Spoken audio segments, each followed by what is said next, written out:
Nous sommes là, présents, aujourd'hui, en représentant l'écrasante majorité de la population qui fait preuve de bon sens en rejetant cette réforme brutale, inacceptable et inutile. Nous sommes déterminés à empêcher le recul de l'âge légal à 64 ans et l'allongement du nombre de trimestres pour les futurs retraités, ce qui aurait pour effet de faire aussi baisser plus rapidement leur pension. En opposition à ce projet, grâce à vous, l'unité des organisations syndicales a construit un mouvement solide, déterminé, ancré dans le paysage social de tout le pays.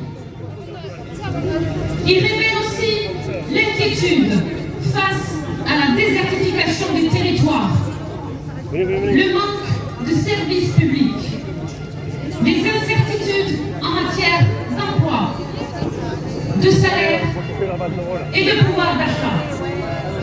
Sans parler des graves préoccupations du monde agricole.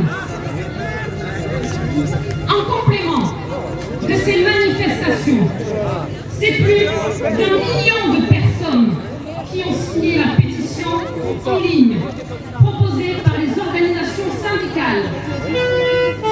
Cette opposition à la réforme touche désormais toutes les strates de la population.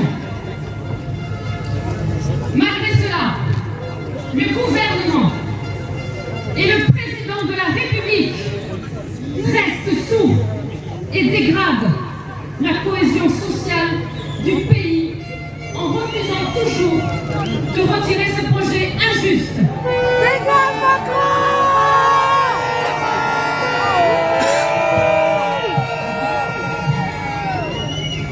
Plutôt que de répéter à l'adresse des syndicats, j'en appelle à la responsabilisation. Nos dirigeants doivent revenir sur leur projet et reconsidérer les propositions des syndicats qui ont été balayées d'un coup de main. Le thème central de nos actuelles revendications concerne le projet des réformes des retraites, mais il révèle dans sa globalité un système politique qui ne tient pas compte d'un juste partage des richesses.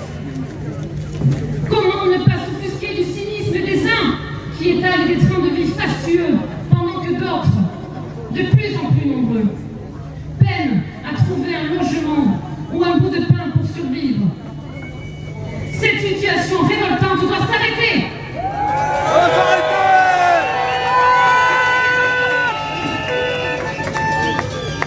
Ne pas écouter la rue, c'est mettre en danger nos systèmes de solidarité. C'est prendre le risque d'une catastrophe démocratique, économique, voire humaine. L'intersyndicale réaffirme sa détermination à mettre la France à l'arrêt ce 7 mars. En vous déclarant en grève et en participant massivement à cette manifestation, vous êtes aujourd'hui plus de 21 000, plus que le 31 mars.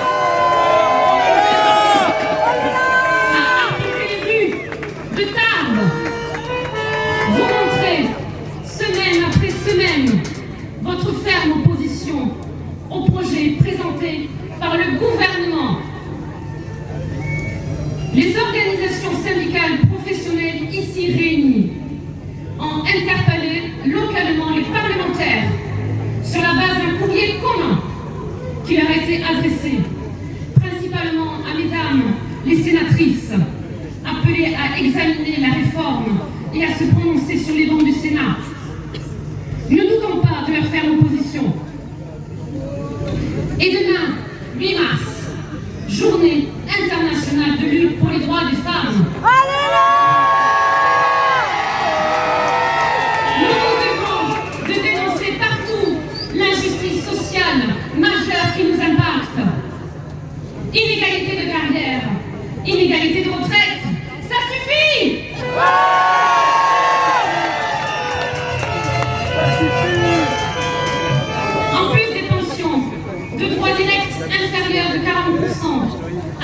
hommes.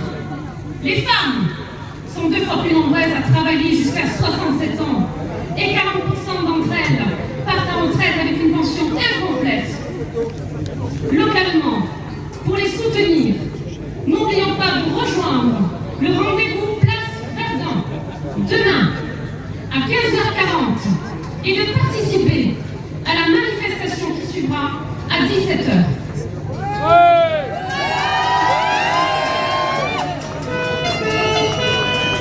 Pour finir, sachez que nos représentants nationaux se réunissent en intersyndicale ce soir à Paris afin de définir les suites à donner au mouvement. De notre côté, nous vous informerons très vite des actions que nous ne manquerons pas de mettre en place. On bloque tout! Hey! Hey!